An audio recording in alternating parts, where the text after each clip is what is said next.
So I'll call this Health, Safety, and Sanitation meeting to order. We're going to hear from get updates from the police department and the fire department tonight. I'm hoping to have another meeting with Nino, either at the end of March or beginning of April, just to go over sanitation. So I didn't think there'd be enough time to do all three tonight, so we'll just do the fire department and police department tonight. Is that okay with you, Nino? Absolutely, sure. Okay.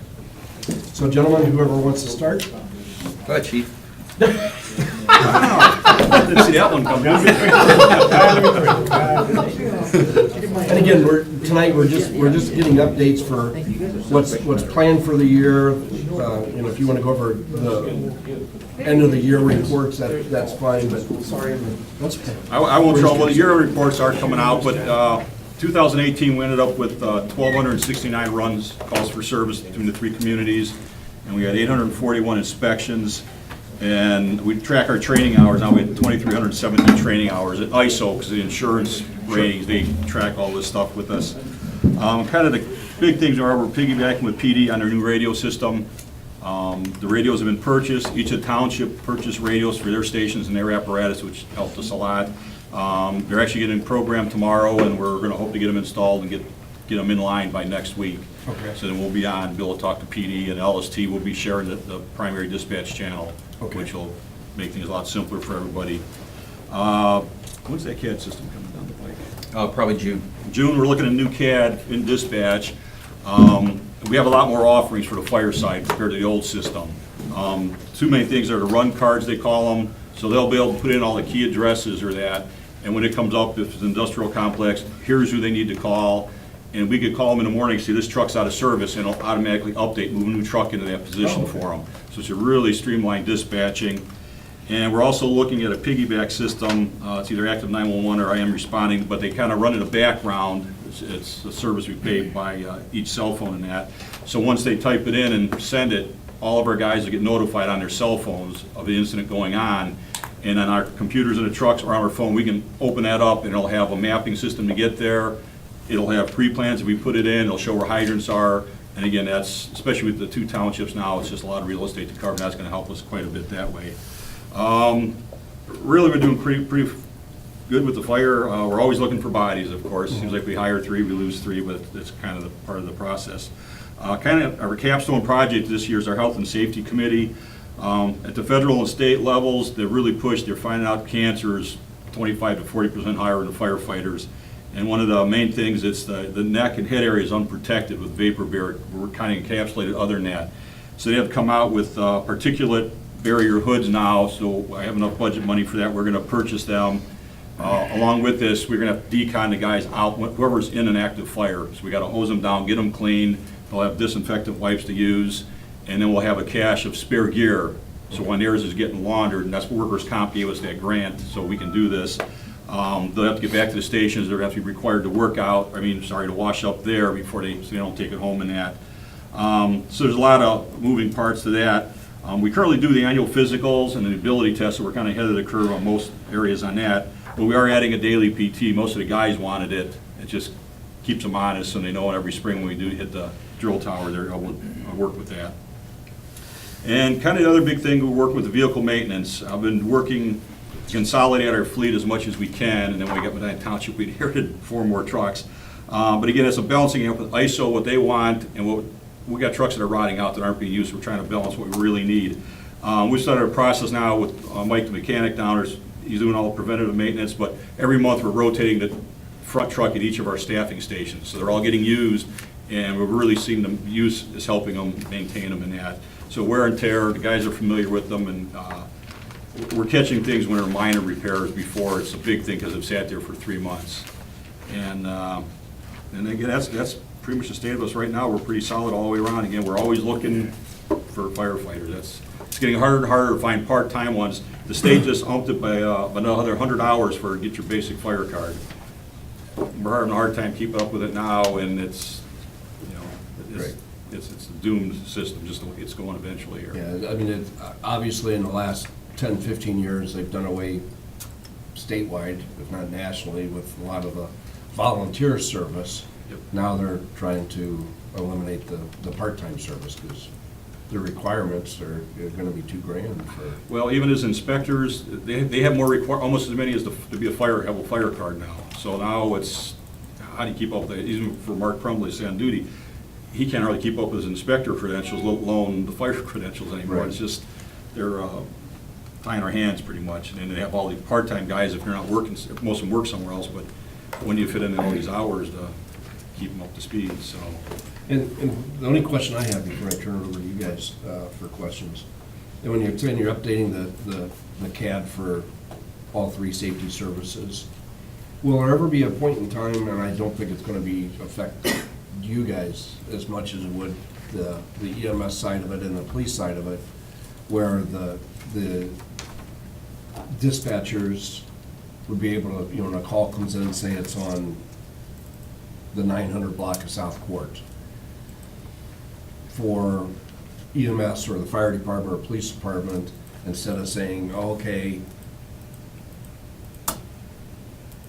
there's a truck and a squad car designated for that area, but another car might just be on the way back from another call and be going into that, be in that area. You're looking for the closer. GPS, I think we have the potential for that now. So it's, We do no, have that sending now. the closest unit Mhm. versus the designated unit. Yes, sir, we have that now. You do? Yes.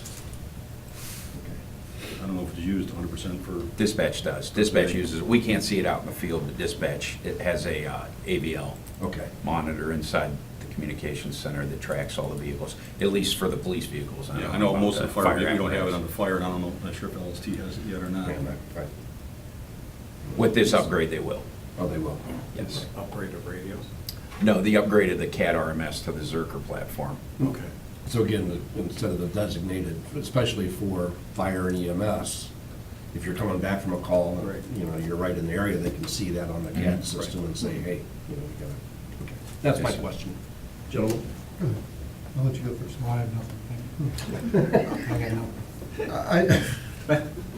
I do have one question with regard to the certifications. You were talking about the fire card. What are the ramifications should a firefighter or officer not complete the training? Well, they always do, but in theory, they lose their card. The state would give them, I believe, a 6-month window, like a grace period.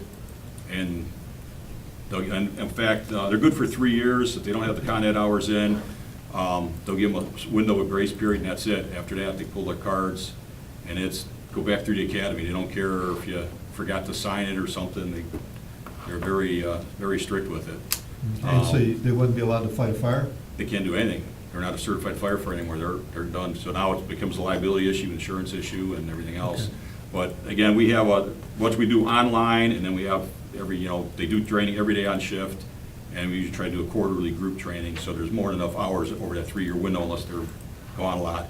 And they also allow us to bring in their training from their other home department. Say they're a career guy in Cleveland, they can bring all their records, and it still counts because they received that training, whether it was from us or somebody else. And that's been a big help for us. All right, okay, good. Thank you. Chief, I do have a question. How many calls did you say last year for service? 1,269. So we had 3-point-something fires per day, or those aren't all fires? No, that's calls for service. Okay. That's from CO alarms up to structure fires. Do you break down structure fires to commercial industry residents at all? No, No? Okay. All right. just structure fires and non-structures. I mean, we could if that's something you'd want to see. The yearly report has it broken down by types of calls, whether service calls, odor, all the way up to working fires, and then also by time of day and district and all that. That'll be in the year-end report when it comes out. Okay, thank you. And just one more question, Chief. Any anticipated costs through 2019 as far, I know you went over the CAD and the radios, any other anticipated costs that you're going to be? No, the biggest thing, the NFPA sets our standards, if you will, and most communities, their chiefs don't send them to Hawaii for these meetings, so we're not allowed to vote on it, so it's only industry. So they've decided it's a 10-year window on it, serviceability for helmets, gloves, gear. We used to have stuff 10 years old, was still sitting on a shelf, we can't use it anymore. So we're starting this year, we're gonna be up 8 or 10 sets, and it's just gonna be every year, we're gonna have to replace so many just to keep, because with 40, 50 guys, to keep them, and it's a 10-year lifespan, and we have to dispose of them. Actually, give them to the explorers to use, is what we do with them now. And just an estimate, what's a one complete set? About $3,200, just for pants, and it's almost $5 if you count the helmet, gloves, and boots. Okay. but just the coat and pants are about, we just got new coats, like $3,200 a set. And Fire Decks does, being right in our backyard, we work well with Right. them, and they give us a whole special Medina discount for that, Good. so. Actually, Chief, I took a tour of Fire Decks Tuesday morning. That place is impressive. I mean, it's fantastic. It's And they- worldwide. They showed the newest, the lightest equipment. I couldn't believe how light those jackets are now Right. compared to the old, 30 years ago, that you know for sure, but crazy how light it is. You know, our guys look for special pockets or that, and getting off track a little, but my son's girlfriend's she's a seamstress or whatever you call them, and there's like 40 different stitches, because like Chicago would want a certain stitch in their pants compared to the rest of the world, and they have to do it to get the contracts. So there's this whole 3-month stitch, process so it for her to doesn't- learn what communities get what stitches, and it's Right. crazy, so. And the only other question I have, I know we were talking about cross-training the police and fire, not for entry, but they fire decks, and you brought up at the fire district meeting that there's different organizations that's trying to come up with not an entry suit, but a protection suit for the police officers. Is any update on that, or? Fire Decks doesn't really want to give us any special break on it. They do have it. We have 6 of our guys test wearing it for extrication purposes and brush fires, because it's certified for wildland fires, extrication, and urban search and rescue. Basically anything but a fire apparatus. It's working well, but again, it's another, I think it's $800 a set. With the patrolmen that have gone through this time, we gave them, issued them regular gear for their 36-hour course. I don't think it's going to be in this, maybe helmets and gloves. They really don't want it unless it fits over. They don't want to give up the revolvers and Right. safety issues that way. They go, that's not their job. They got to crawl in to do a rescue, they know what they want to do and not to do now, so I'm not sure if that's even something they want. The last discussion I had, unless Mary had something more current with them, but they're kind of give us a helmet and gloves so someone doesn't hit us on the head and we can protect our hands, and they don't want to get in about too far now that they've been educated on it a little bit. Well, thank you very much. Mhm. Chief Kinney? Thank you, Mr. Chairman. I gave you our year-end report. Each one of you have a copy. It will be incorporated into the full city year-end report as well, once that's published. We've had a lot of changes in the police department, a lot of upgrades this past year in 2018. The first one, we redesigned the command structure. We went back to our original structure of 2 lieutenants. We have 1 lieutenant that covers the patrol division, and the 2nd lieutenant covers the special operations division, which consists of dispatch records and the detective bureau. And we found that to be a more efficient way of controlling both of those larger divisions. It's more efficient span of control for those lieutenants. So we found that to be a good thing for us, and it's working very well. Again, it's worked well for many, many years, so that's why we went back to that original structure. Staffing, we're currently at 38 officers. With the retirement of Sergeant Horton, we have 1 opening. We'll be giving a test in April, hopefully, to fill that vacancy. There's also a potential of adding additional officers down the road with the Lafayette revenue from the policing contract if that need presents itself. Our dispatch center also is fully staffed at 10. There's been 0 turnover in 2018. That sort of bucks the trend that we've had over the past several years. That's something different, huh? Yeah, so we're happy with that. It's very stable in dispatch, and they're doing a great job handling more calls than ever as well. We have a lot of new programs that we started in 2018, particularly the K-9 program. Officer Lyon is the handler for Nero. He's a German Shepherd that we purchased through a local vendor here that's over in Portage County. So they went to school and trained up. They've been on the road since April or May, and that program's been working very well. We started the bicycle patrol program up again as well. We have 4 bicycles and 6 officers who are certified to ride the bicycles. We found that as a great community policing program, so that they can be out amongst the people talking, chatting, and in the neighborhoods with the bicycles. Another program we started is the Vacation Watch program. We've been getting quite a bit of positive feedback on that. When somebody goes on vacation, they can call into the police department and request that the officers check on their house periodically. They do so. We log those checks and then send the homeowner or the person who requested the vacation check a letter detailing what dates we checked their house and if there were any issues with that. And again, we've gotten tremendous feedback, positive feedback on that program. We're continuing our traffic calming program. Again, our biggest complaint here in the city is traffic speed complaints. We had 2 signs. We've deployed those throughout the city, and we found that those are pretty effective in slowing traffic down, as well as documenting whether there are actually speed issues in those areas or not. Those signs, they collect the data, and we're able to analyze that at a later time to determine whether the complaints are founded or unfounded.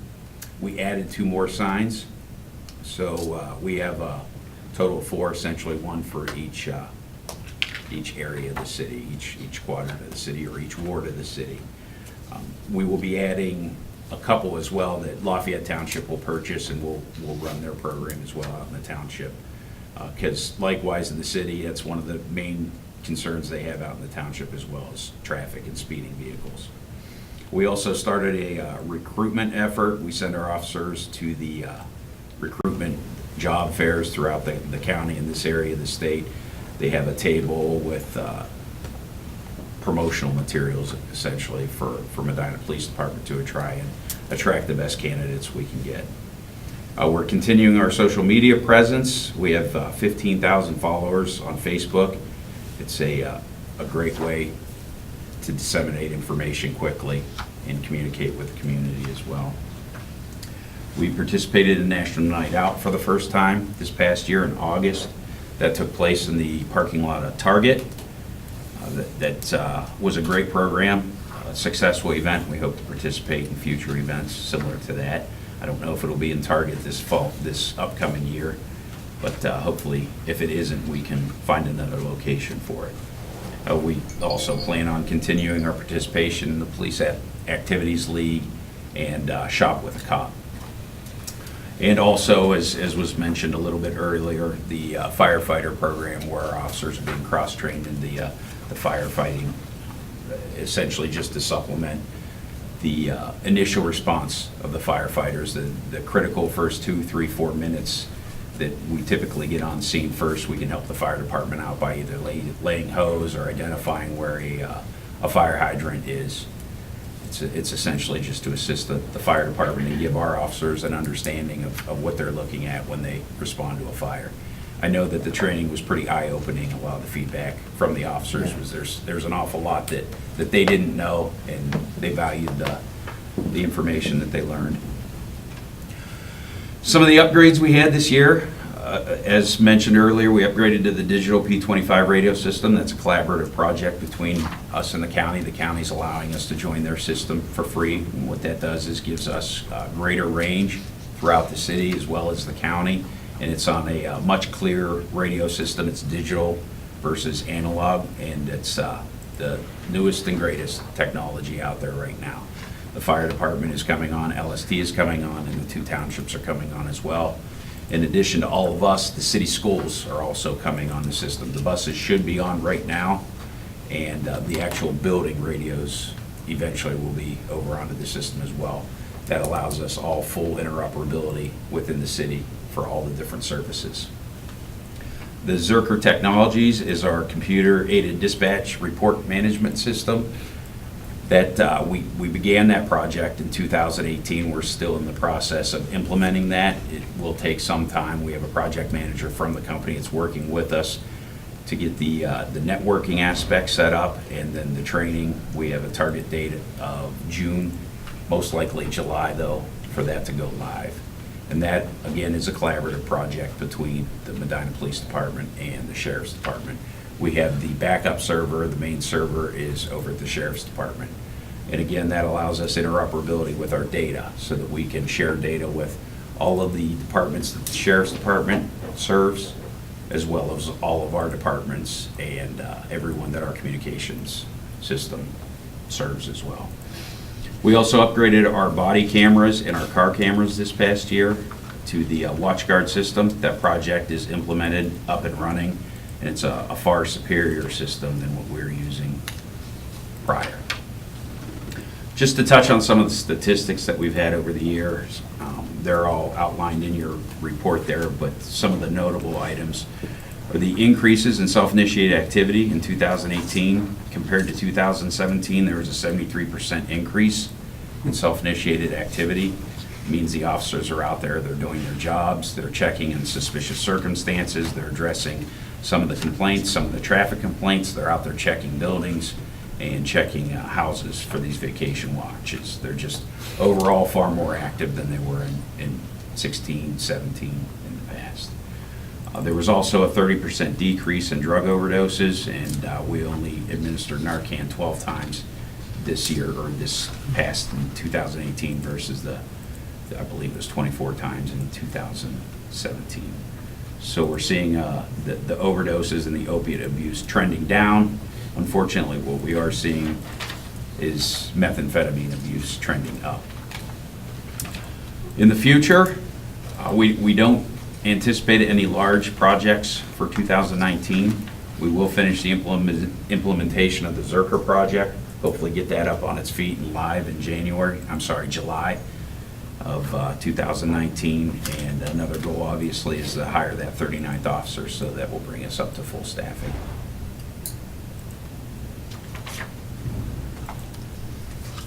I'll just say it's refreshing. Thank you. Welcome. Questions? Yes, very good question. Chief, you mentioned the programs you've reinstated.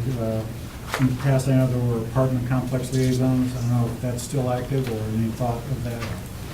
It is. We still do have apartment liaisons. They're not the full-time liaisons that we had in the early 2000s, but each apartment complex has an officer that they have made contact with the managers, and there's a free flow of information back and forth. So they are assigned a specific apartment complex and a manager to deal with. Good. Yeah, Just not in the full-time capacity it used to be. Yeah, it's very helpful, I think. Zerker, is it better than the old system? Hands down better than the old system. Okay, it seems like the old system, if you wanted to locate a report, it just seemed a little bulky or unwieldy, but this one hopefully is more streamlined and a little more efficient. It is. We spent quite a bit of time in due diligence and reviewing several different vendors, and price-wise and performance-wise, this came out on top, Zerker. A good job. I just want to congratulate you on the job you're doing. Thank you. Yeah, that's my question. So, congratulations, job well done. Thank you. I just mentioned. I was going to say, the safety director want to add anything? Well, the year-end report, we're waiting on the final statistics from the law department. The cover letter is pretty well done. That's the only thing I had. And then Sherry's got it all compiled, so I was hoping to have that out today, but I don't have that last piece yet from the law department, so I would say this week, hopefully in the next couple of days, we'll get that out to you in the media. It's pretty impressive. I mean, obviously what police and fire doing, you just heard about, but overall the city, good things are happening. Everybody's working hard. Well, again, I thank both of you gentlemen. I think the city's very fortunate to have the safety forces that we have in place. I know there's a lot of residents that are very complimentary and do keep up through Facebook and social media that I've heard positive comments. And I've not, in the last 3 or 4 years, heard any negative, comment as a council person where somebody had stopped me someplace socially saying, to file a complaint or concerns with me, and I usually, now I can send them to the proper places to get the correct information. But they are non-existent. The only thing I hear is compliments, not both fire and police, so thank you. Any further comments or questions? Thank you to both of you. Thank you. We'll adjourn to health and safety, and again, probably the last meeting prior to finance in March, or maybe the first meeting prior to finance in April, we'll get an update from Mr. Piccoli on with sanitation. Other than that, I'll adjourn this meeting. Thank you. Thank you. Thank you.